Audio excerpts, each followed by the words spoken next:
Club ya Gucha Youth ni go bagendete kwirwanirira soko ni kibna ngoso abari asensemeria FKF Division 1 kero bagendete kwerera ogosemeria kwabo ekero babete bakwenyorera obobui ichinga kibali kogosalia ni timu ya Gusii FC abo weekend.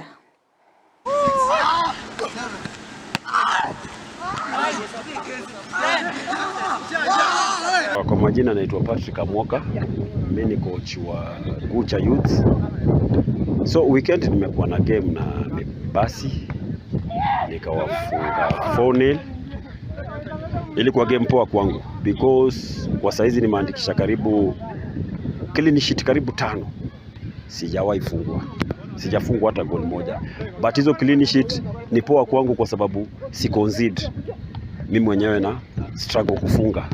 But weekend game ilikuwa poa, licha kuwa wachezaji wangu karibu main kikosi ya kwanza karibu wachezaji 4 wana injury, lakini tulistruggle kucheza na tukawin.